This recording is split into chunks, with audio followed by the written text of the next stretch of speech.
Hi, thanks for joining me for our story today.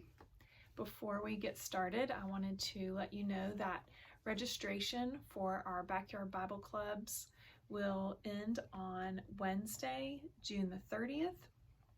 We have in-person clubs available July 27th, 28th, 29th with a closing ceremony on Friday, the 30th of July.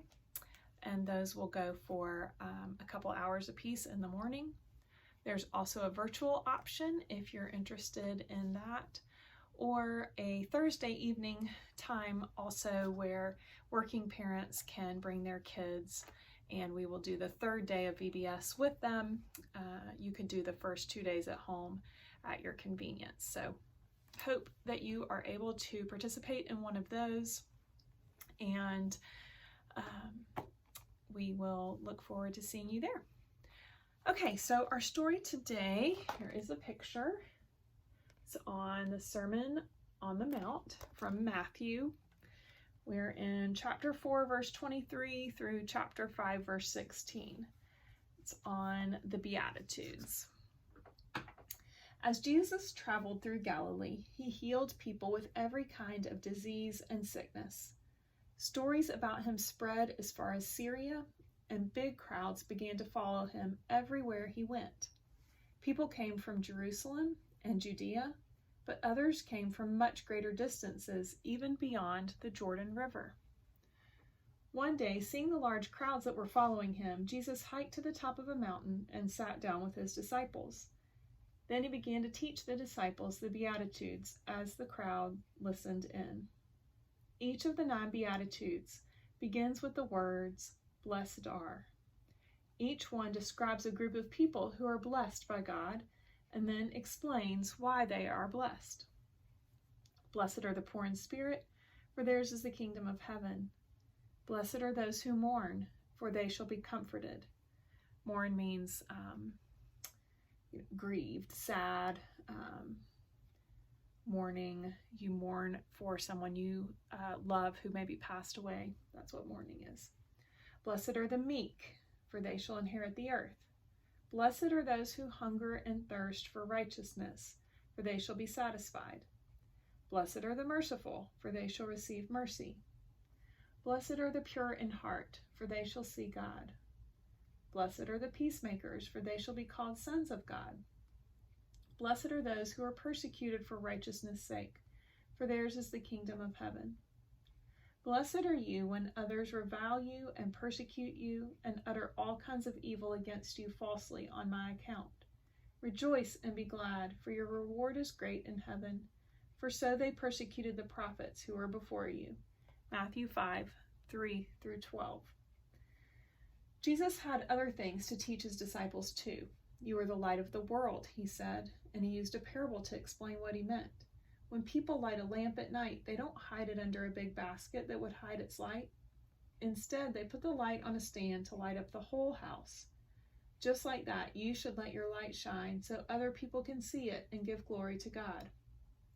The light Jesus talked about doesn't come from the people themselves, but from God's presence in their lives. Jesus also said, "I'm the light of the world. Whoever follows me will not walk in darkness, but will have the light of life." John 8:12.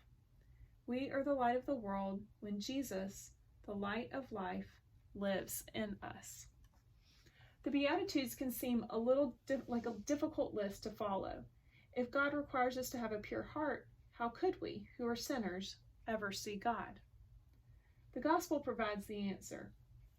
Even though we are sinners, spiritually poor and not pure in heart, we can inherit the kingdom of heaven because Jesus lived a righteous or sinless life. He gives us his sinless life for our sinful life when we believe and trust in him. Once we believe, we have a new desire to follow Jesus. Because of Jesus' mercy to us, we want to be merciful to others. Because Jesus made peace with God for us, we want to make peace with others. If we didn't have the gospel, the Beatitudes would just be a list of good deeds we could never do. With the gospel, this list becomes a pattern for living and for following Jesus. It is a little bit of an overwhelming list if you read it and think that you have to be able to perform all those things because you can't, but we don't have to because Jesus did for us. And that's the good news of the gospel. Okay, questions. What is Jesus doing in the picture? That's right, he's teaching the crowds of people. And why do you think he is high on a hill?